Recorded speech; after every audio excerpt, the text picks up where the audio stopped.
So I'll start with the formal part of the meeting now. So I have got you all on mute. I've spotlit your videos, well, my video, so it's me that you can see in my face that'll be on recording. So if you've got any comments and questions as I wait, if you want to leave them in the chat box. In fact, I've got a question for you on that line of, who's staying to make and create afterwards. But I'm also interested to know what greenery you've got for today, and have you bought the eucalyptus parvifolia? What sort of price did you pay for it? Did you go for the whole wholesaler's bunch or just a few stems? Or are you substituting your the eucalyptus for something else that you've got in your garden? I know we did talk about that a little bit last week and suggested that perhaps that hebe, a small leaf hebe, might be a good substitute if you've got it. So before we start on with what we're doing this week, I am going to talk about next week first, because I forgot to do that last time round. So next week, I have got an array of glass dishes. You don't need to be using glass dishes. It's whatever container you want. But because I feel that the theme for this time around is all about the techniques, it's sort of light and bright and sort of light touch as well, more design element. I think the clear glassware sort of complements that quite well. But don't let my choice of glassware put you off. You can substitute.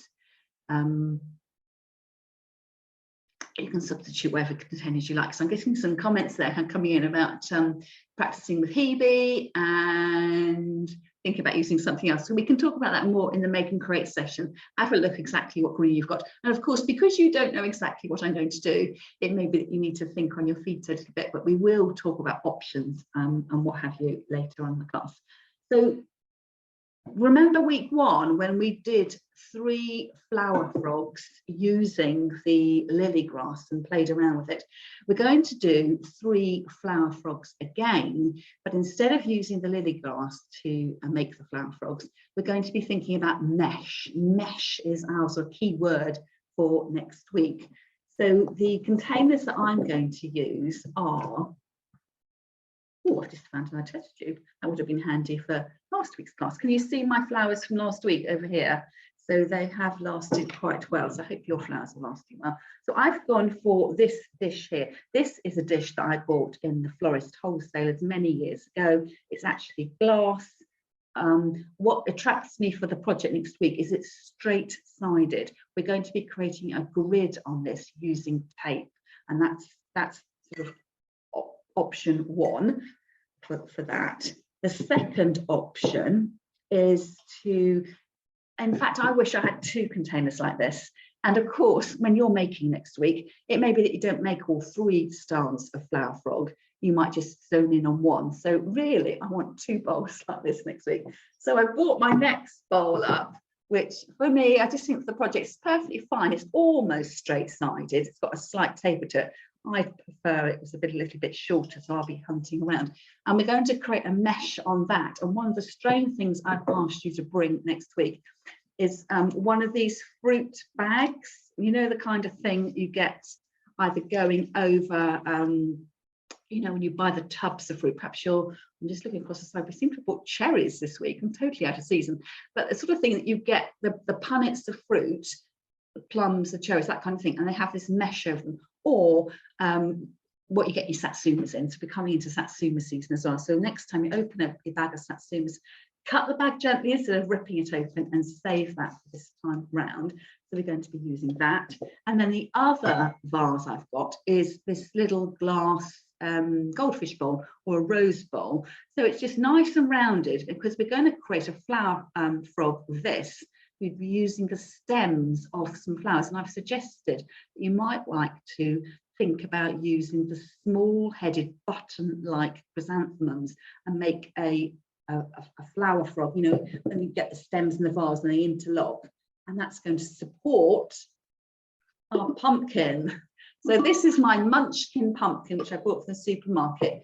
This must be 3 or 4 years old now. It has dried out totally. It hasn't gone mouldy. I've sprayed it with spray paint, and then over the years I've been sort of rubbing it off and picking it off, and in fact all these pumpkins are at least a year old, and they have started to to dry out a little bit. So I've just been lucky with that. It may be that you've got an artificial pumpkin, or that you can buy fresh from your supermarket or your local farm shop. So the idea was that one of the pumpkin went over the mouth of my smallest container, my goldfish bowl, my rose bowl.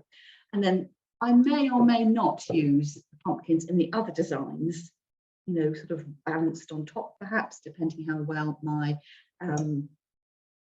my structure holds out. Question I'm getting there, does it matter what size of fishbowl? No, it doesn't, but I would say it'd be much easier to do if your pumpkin fits over the mouth of the fishbowl. So if you've got a larger pumpkin, you could go with a larger fishbowl with a larger opening. This is going to be the sort of slightly balance-esque kind of one. You don't want anything too heavy, especially if you're thinking of, imagine if we've got a mesh over the top of here and you want to add a pumpkin in. I can get away with it because my pumpkin is quite light because it's dried out. But if you're using one of the bigger pumpkins, you know, one of the carving pumpkins, even if it was a small carving pumpkin, you can imagine that would be too heavy and it would break your mesh and you'd end up with a big mess.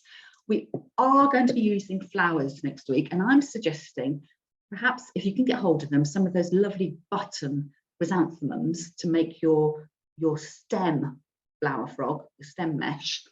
And then in terms of the other two projects with the tape mesh and the fruit bag mesh, I'm thinking roses. So you might want to, you know, splash out at the florist and buy yourself 3 roses. Or if you're going to go to the supermarket and buy, I'm thinking, trying to go a bit autumnal, trying to think about, you know, Halloween, you know, pumpkin season. I'm trying not to do Halloween, more as a seasonal pumpkin time of year. So, you know, you may be thinking about, you know, orange roses to go with your orange toned pumpkins. My little fruit bag here is a sort of soft, it's not red, it's not purple, but perhaps that might inform the colour of my rose. I might go, you know, if I've got a red mesh bag, I might choose a red rose. And the only thing I would say with your roses is, don't wait too late don't leave it too late in the week to buy them. So I'm probably going to buy a supermarket wrap of roses. I'll probably buy them on Saturday morning for Tuesday morning class, in order that they've got time to rest and relax. And I want the heads really to be as big as they can possibly be. And that's why I said perhaps you might want to treat yourself with 2 or 3 stems from the florist shop, because the florist roses are always bigger than those we get in the supermarket. But one way you can cheat your way around that is to let your flowers mature in the vase a little bit, but not too much. But just perhaps, if you've got the time, a couple of days early, you can have your flowers in water. You can enjoy them as, you know, vase arrangements on their own, and then we'll be cutting them all quite short to use as sort of decorative design elements. And for those of you who've been asking what you can do with the other end of the bunch of lily grass you've been getting, you could use that in all these designs. I'm probably going to be cutting mine up into small pieces. I will show you more about that next week. So I will just pack these things away. As ever, I will, you've already got the handout for next week, but I will send it out with the emails this week, just so in case you've misplaced it, you can keep track of what you need. So I should just move those out of the way, just making sure I don't knock anything off the table here. So let's get on with this week. Now, if you're going to be working along with me, the glue gun for one part of this project is going to be really, really handy. So I would suggest, if you haven't done so already, that you go away and you plug in your glue gun. Mine's obviously heated up now. I've got little globules of glue falling out. I'm going to be using a saucer. Now, I've chosen this saucer because it's quite deep. You could use cold glue for what you're going to be doing, but the cold glue doesn't have the instant fix. So for the purpose of the demonstration, I just want to put my glue on and I want to, you know, hold it in place. I want it to be dry immediately.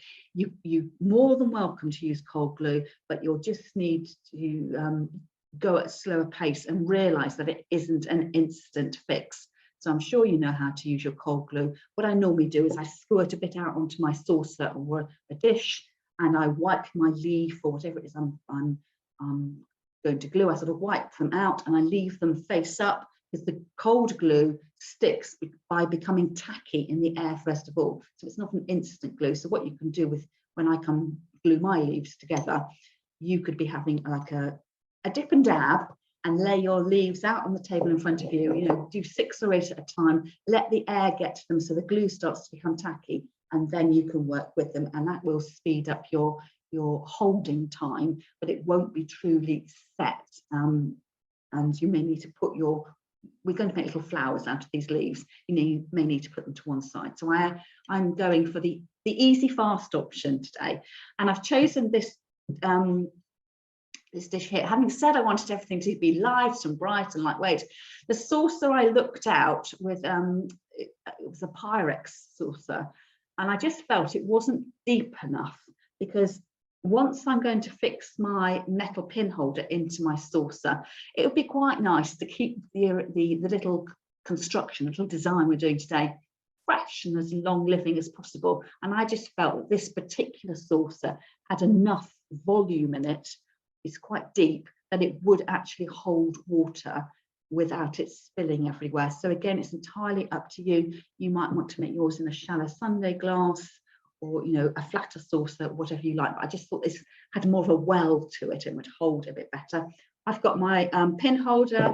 I've got my museum wax, just because I'm having a loving with museum wax at the moment. You could use your Oasis Floral Fix, the green waterproof type plasticine. And in fact, that is probably better for an instant fix.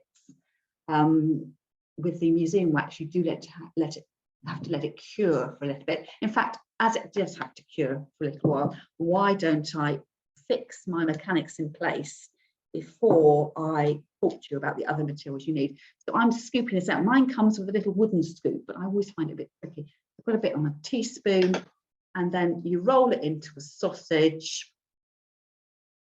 And what I tend to do, just because I'm slightly nervous about not holding, is I'm going to put a complete circle of the museum wax or the Florist Fix around my container. And before I do that, before you do that, you just need to put your pin holder into your container and see where it touches the container.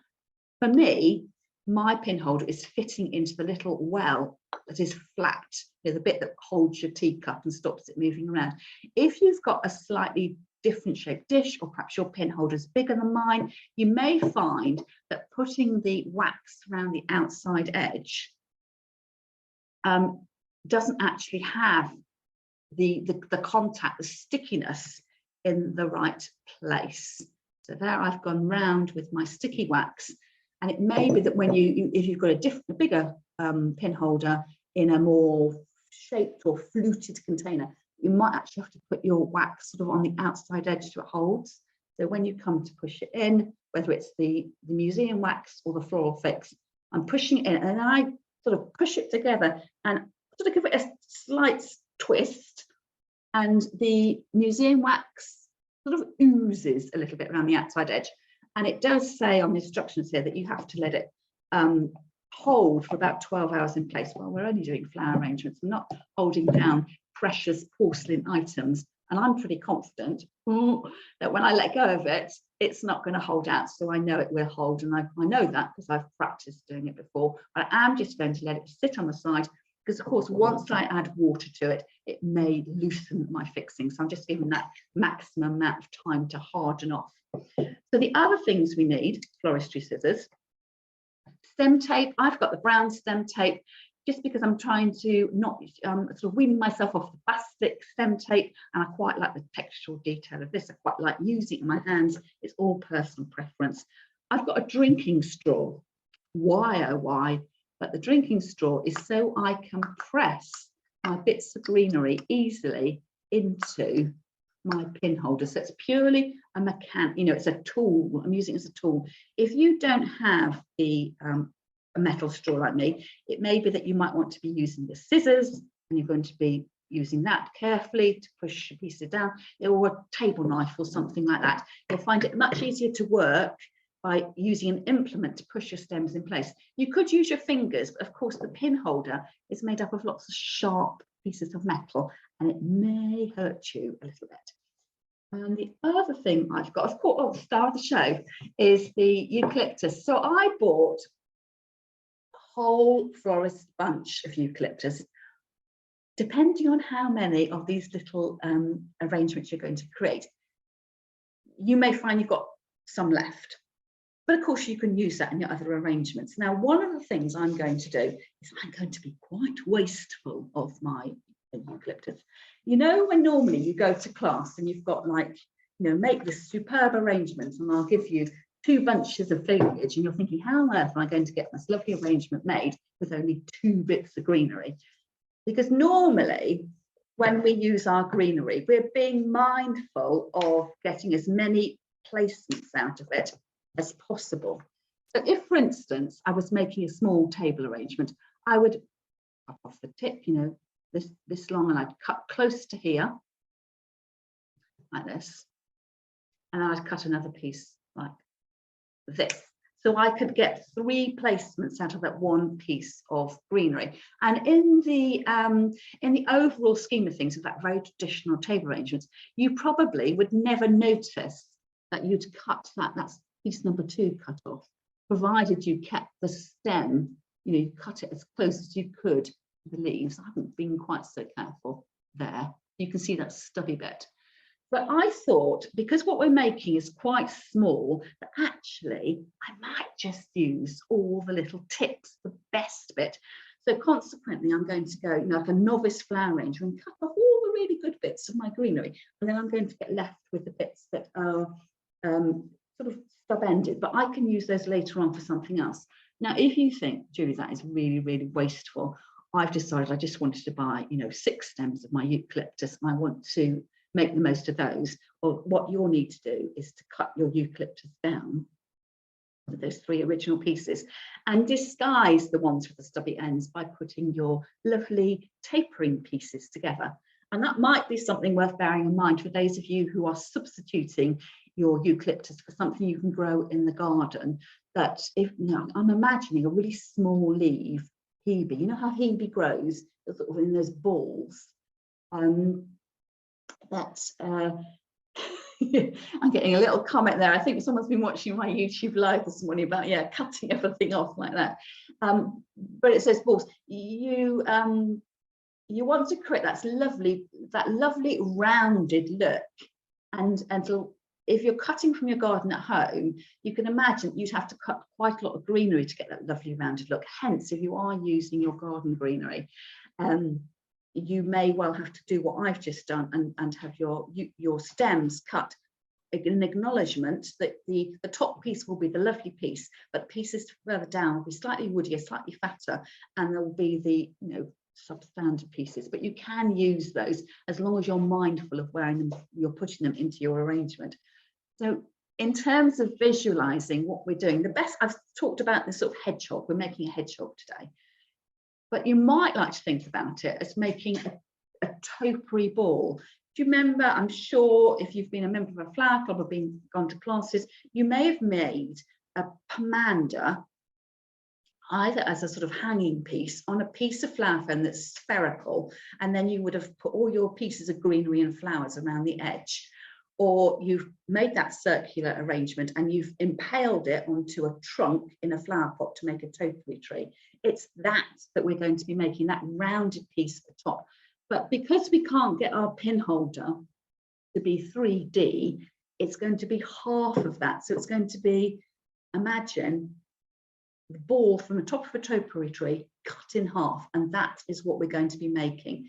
A miniature hebe hedge plant from the garden, half a head, you know, a hedgehog, half a topiary ball.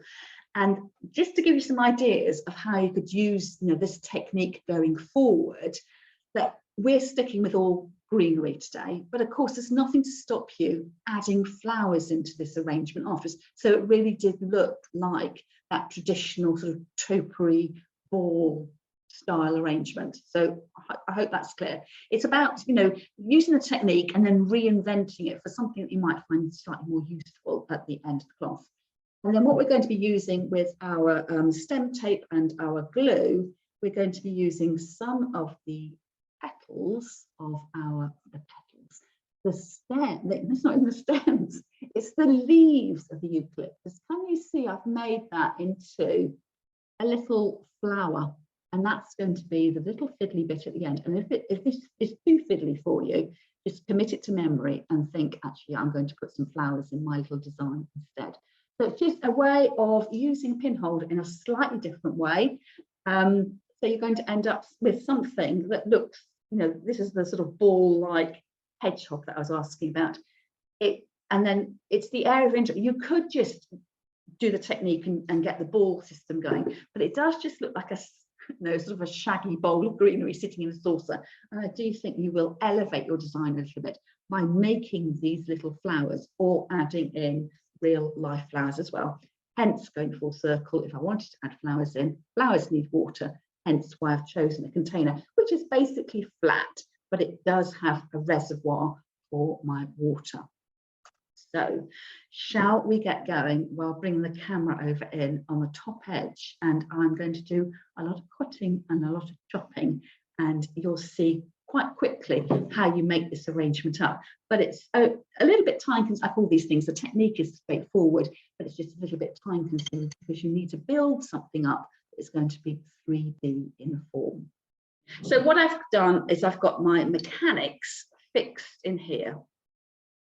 So it's hardened off nicely. I'm then going to cut my greenery. So as I say, I'm going to be quite wasteful. It's not often we can be indulgent with our greenery. And I just thought this would be quite a nice day to do it. So what I'm doing is cutting off all the really fine points. Now it may get to a stage where you think, oh, this is lovely, Julie, but it's not really for me. Well, I'm going to make sure that the majority of my little structure is made up of these fine points.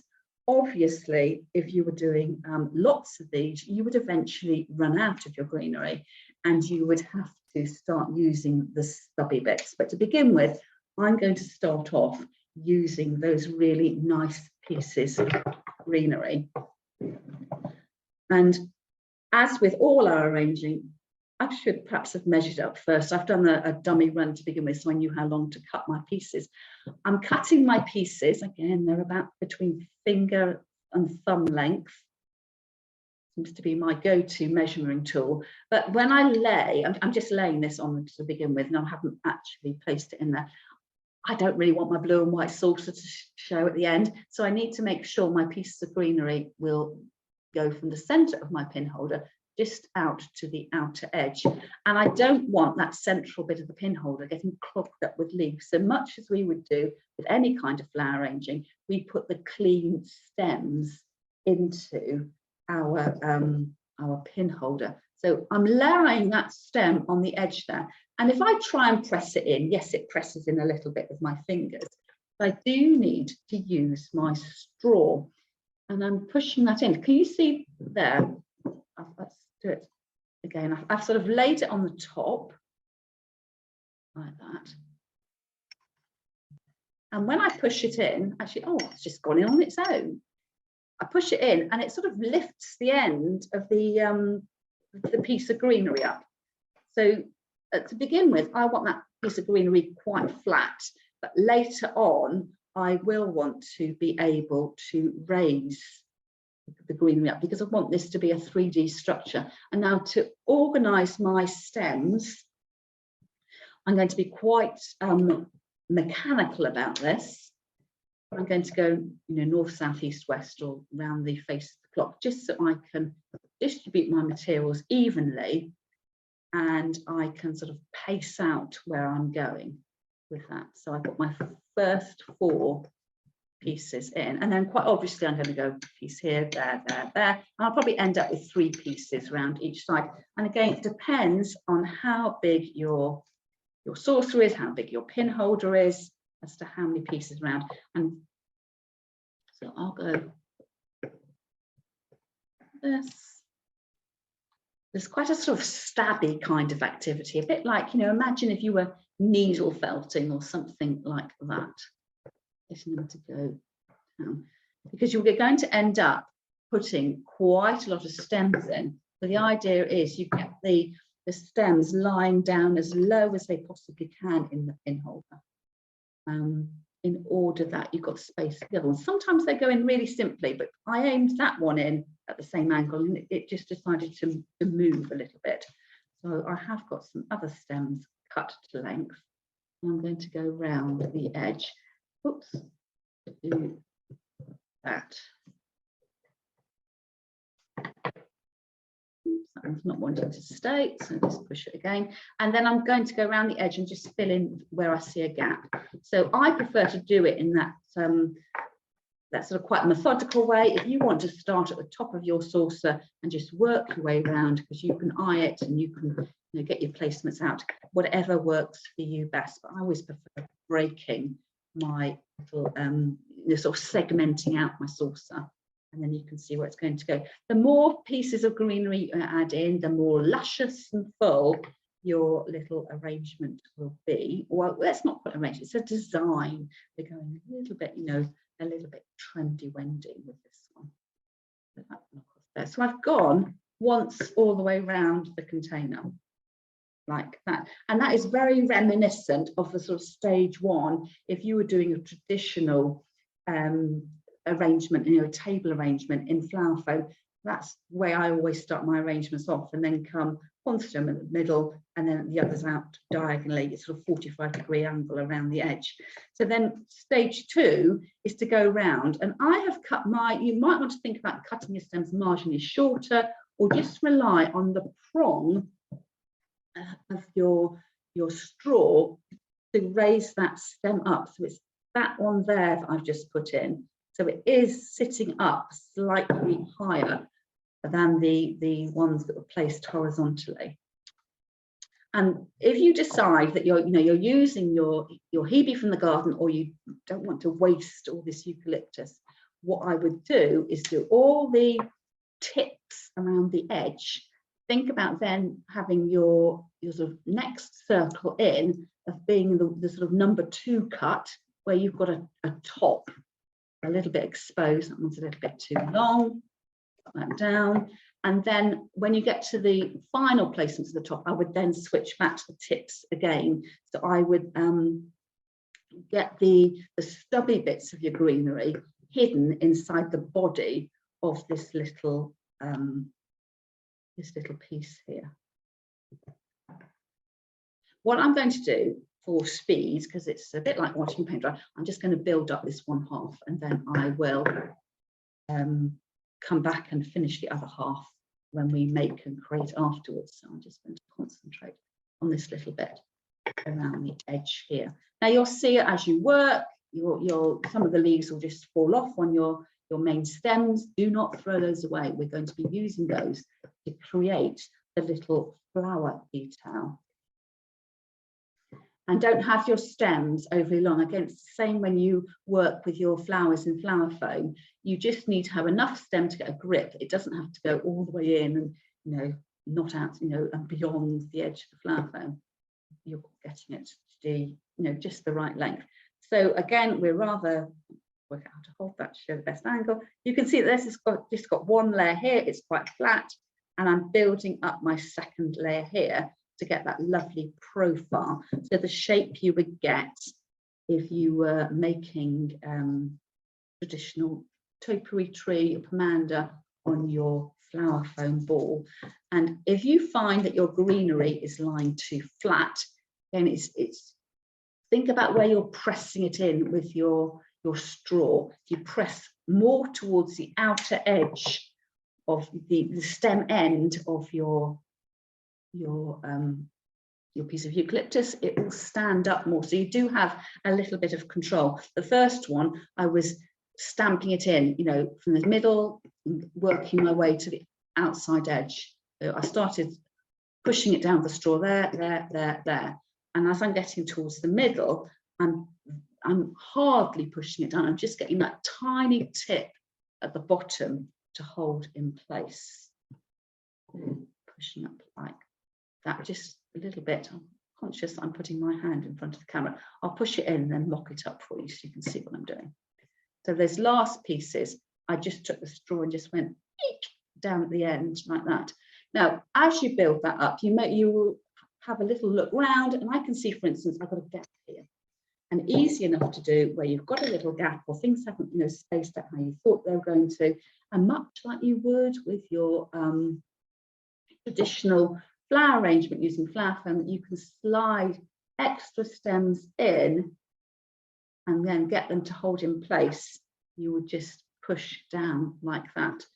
So I think you can probably see where I'm going with that. This is the hedgehog. It's the half shape of the topiary ball, and you would just, what I would normally do is I would keep going around in circles, sort of concentric circles, and then end up at the middle. I want this to be really, really full and lush, because even if I put water in it, it will dry out over time. And I don't know about you, but I can never bear to throw my flower arrangements away. And I'm conscious I could keep this as a dried arrangement. But of course, as the eucalyptus dries out, it will shrink a little bit, and therefore it'll get more gappy. So I would say, you know, talking about abundance is really, really packing the greenery in so it really fills out. So just imagine I finish that, and I will finish that later in the make and create session at the end. I'm just going to lodge that one back in. There we go. So let's move on to this little flower. It sort of looks like a flower. I'm still thinking pine cone. I'm getting quite close to Christmas here. Now, you'll know that one of the problems of using hot glue is that you get these little glue trails.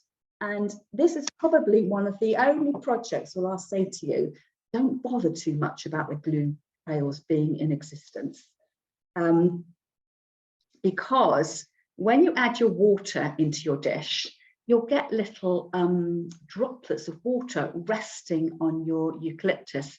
It's sort of slightly water resistant eucalyptus, and you'll find little balls there that shine, and they will, if you have got any, you know, bit of heavy-handed glue anywhere, it will look like little water droplets. And in fact, you could accentuate the water droplet look if you have any of the little jewels, or the, you know, the pearl-headed pins, or the little glossy pins. You could put a few of those in there to really fill out. So you'll find that when you end up with your eucalyptus, you'll have stem ends of eucalyptus that, you know, we're taking off all the tip bits, and you'll end up with lots of little bits of woody stem left. And I'm going to place those together in my hand, and they are going to become the stamens of my flowers. The reason I'm fitting this one is I want them just all to be cut straight across. I've got 4 in my hand here. I think the sample piece that I did earlier had about 6 pieces. I don't like the 4 because it looks too square. I'm going to put 5 in my hand. It's entirely up to you, a combination of how many little stubby stick bits you've got left. You can see that. I've just grouped them in my hand. And then using my stem tape, I'm going to bind them together. So holding them in my hand, this tape, as you know, isn't sticky as such. It's the warmth of your hand and the stretching out that holds it together. So I've sort of pinched it together in my hands, and then I pull out a little bit, ease the tape, and roll my stems together. And the only reason I'm doing that is because I want everything to hold together. So it's just purely as a fixing mechanism. So that is what it's almost like I've ended up with a little witch's broomstick kind of thing. I'm sure the focus is picking up well there, but I'm sure you can imagine what I've done. And then in front of me, I've got all these discarded leaves. So you'll find the eucalyptus, some of the leaves fall off as you work, and you may have to sort of salvage, you know, cut off a few leaves at the bottom of your stems. So it's one of those things where we're taking the tips first of all, because they're the nice bits, and then going through the bottom of the stem where the bigger leaves are and picking those off. But hopefully, if you're going to be you know, exuberant and wasteful with your greenery, it will leave you the middle section of your greenery that you can work with. And if taking the tips off is just too much of a culture shock for you, just work all the way down each stem. You know, you accept that you're going to have the nice bit at the end, and then hide the sections beneath in the body of your little structure, rather than making them show. You don't want to be looking at this and thinking all you can see is the little, you know, the white circle, the dots of all those exposed cut ends. So what I'm doing here is to sort of sort through and pick out the bigger leaves, I seem to have a combination of round leaves here and oval shaped ones. And then taking the hot glue gun to glue them on. Normally with a hot glue gun, I would say just a little dot of hot glue. You don't want it to be oozing everywhere. But I found what worked best for me was actually to put a stripe of glue across. So on the bottom of the leaf, I've gone about a few millimeters up. I went from one side to the other. And the reason I did that was because when you come and hold the leaf in place, yes, the leaf is tiny, but it sort of needs to wrap around that stamen. I'm hoping you can see that there. And the only way you can get that to wrap around and hold is if your glue runs from edge to edge. I've ended up with that little shape here. And if you were doing this, for projects in the future, this is probably something you could do ahead of time. You could certainly, break it down to the stages. It's quite a nice sort of craft element. And what I've done in making my flower is I overlap the leaf a little bit, so each one overlaps the next. And you then decide how big a little flower that you want to create. So I've gone, that's 3 so far. For me, I'm getting round the edge with 4 leaves. I'm just trying to pick one that's not overly large. And gluing my fingers in place. So glue from edge to edge. And you can see now why the cold glue would work, but can you see how fiddly this is? If I had to just wait, the prescribed drying time, it will take a little bit of time. I can see a question coming up. Green on green. Yes, it is green on green. I would say that this doesn't photograph particularly well because it's green on green. And this is why you need to put in a decorative detail. I think those leaves are too big here. So whether that is fresh greenery or it's your little eucalyptus flower, this is what makes it, because your eye then rests on the little flower here. So it's something that you will appreciate close up, but this isn't something that you would want to do as, if it had to be seen from a distance. It's a little something that perhaps, in my fantasy world of how I live, I would have this on my desk, as a little sort of green paperweight. It's definitely something that you would look at close up. And then as you go around, you're just putting the leaves on layer on layer. Now, what I would say is when you create your flower, you don't want to travel too far down the stem, because you'll end up with a very elongated, a very cone-looking flower. You might want to travel down a little bit, but all the time I'm making sure on the whole that my petals are all, the top of the petals, the leaves, are all in the same place. So where that leaf was slightly longer, I glued it slightly higher up. Let's have a look at this. This leaf is huge. If I glue it at the bottom and put it up here, it's going to stick up above the other leaves. So I'm going to sort of eye it up because I want that level with the other flower. And I therefore know I need to glue that about halfway up. Otherwise, you'll travel too far down your stem, and you'll be creating a different shape, unless, of course, that is what you do want to create. And these little bits that are around the edge of the stem, you won't see those once they're in, because they'll be tucked in the flower arrangement. So you can see that's just sort of beginning to be made.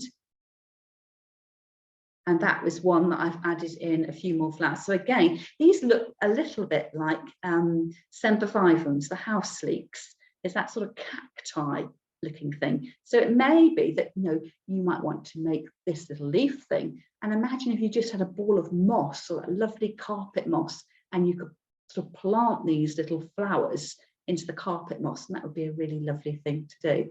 So when you've come to finish your arrangement, imagine this is that whole halo of green. That bit of greenery isn't playing ball, so I'm just going to move it, it's distracting me. And you would come to put your flowers in. What you might want to do is you might want to trim out one of these stems. I've still got all my long stems in there, or you may not.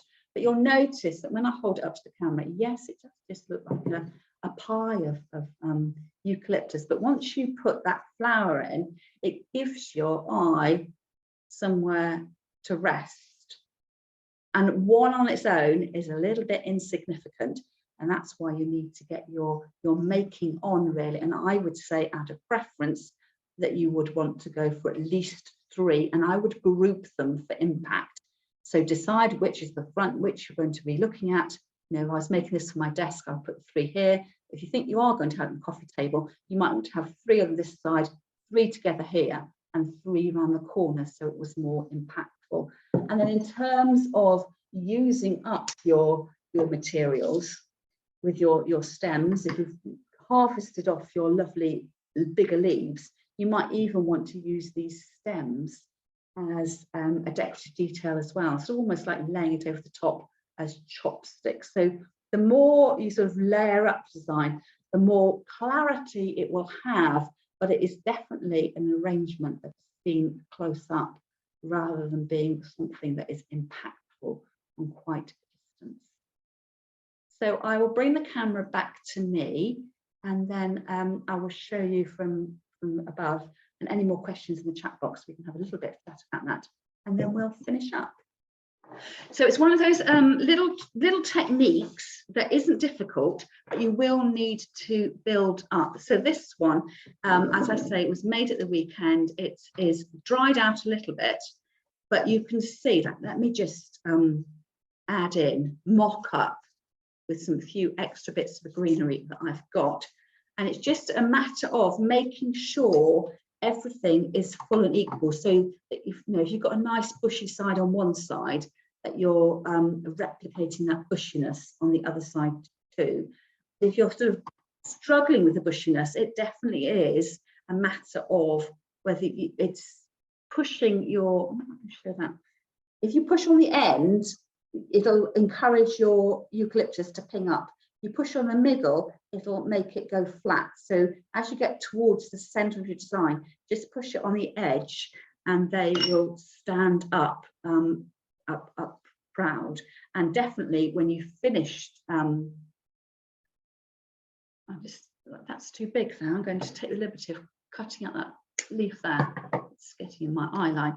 But you'll end up with this green mound. And of course, yours will be lovely and sort of pudding bowl shaped. And then it really is that decorative detail of adding in your little flowers. And they don't all have to be the same size. I quite like the size of that. It's probably the size of my first knuckle of my thumb.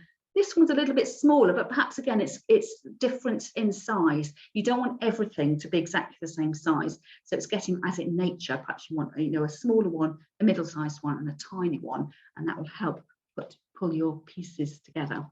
So I hope that that's given you some ideas and perhaps even some adaptations on how you can get going. And as I say, for a full hedgehog, you will need to add lots and lots of greenery in. And for a beautiful hedgehog, it's getting those tips of the flowers, unless you can hide the stubby bits inside the bulk of the arrangement of what you're going to be making. So I'm going to say goodbye to those of you who are watching the recorded video.